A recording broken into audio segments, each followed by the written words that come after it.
Hey, what's up everybody? Before we even get into the video, big shout out to hotdjgear.com. They're the ones who make this shirt that's been popping up in videos and pictures all summer. Now they also make this shirt right here. Keep vinyl alive, support your local record store. You may have seen me wearing that shirt too in a couple videos. Now, we've got a problem as DJs right now. A lot of us love lighting, but the problem is a lot of the lighting we're getting into looks awesome with fog. However, we can't use fog. What are you going to do? We've got to come up with solutions. How are we going to make our banquet facilities and our halls and our dance floors look awesome without the use of fog? Well, I've learned a few things at these trade shows, and I'm going to pass them on to you. This is the first video of many, so here, check it out. What you're looking at right now is a rather uninteresting angle of the dungeon.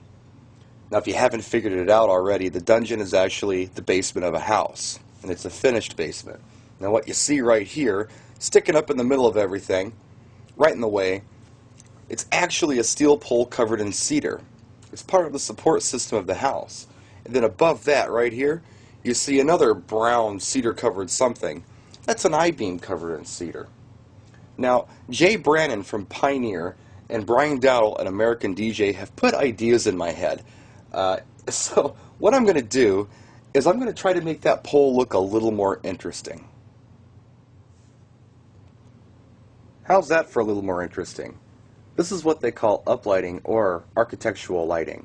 Basically, all I've done is I've taken a par can and I've put it on the floor and shot it up the base of the column to make something ugly beautiful. Now imagine if I had multiple columns down here to light up. That would look pretty cool. This room is not completely dark. There's dim lighting on, probably about the same amount of lighting you'd have in your average wedding banquet hall after they bring the lights down a bit. You can still maneuver just fine, and we're still seeing a lot of color on that pole. Now again, that pole's dark brown. Imagine if that pole was a beautiful white Greek column, and imagine if you had several of them. How cool would that look? Now before we have a closer look at this par can and unplug it, let me show you something. No heat on the outside canister. If I touch the diodes themselves, it's a little warm, but quite frankly, little kids wash their hands in warmer water than this. So let's go ahead and unplug this. Realize that no one's going to burn themselves on this. This is going to be safe. This is not going to cause any fires. This is what you need to use, LED. Now, I suppose you could use halogen, but then you're going to risk the chance of someone hurting themselves or possibly a fire. Not only that, but if you're using several lights, you're going to be using a lot of power. So LED with its low power consumption and ultra low heat is the perfect thing to use for uplighting. Now look, now I couldn't figure this out for a while because sometimes I'm slow, but notice this light has two brackets. Like, what the heck are the two brackets for? Well, they're for setting the light on the floor. Just like that. And you can position it any way you want. Now here's a little closer look at the light we just used to light the column up. This is the 64B LED Pro from American DJ. These are not new lights. I've had these since January, but I really like these lights. They also make a 64S, which is a silver can. This one's the B, this is black. Now here are the things I like.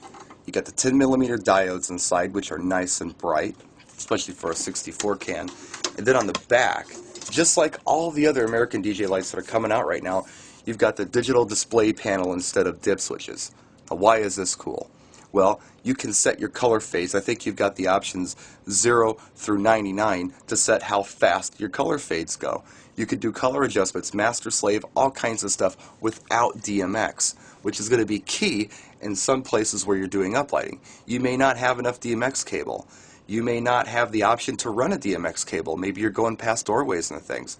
You're going to have to do something else. So here, this digital display is going to give you a lot more options than a standard dip switch par can.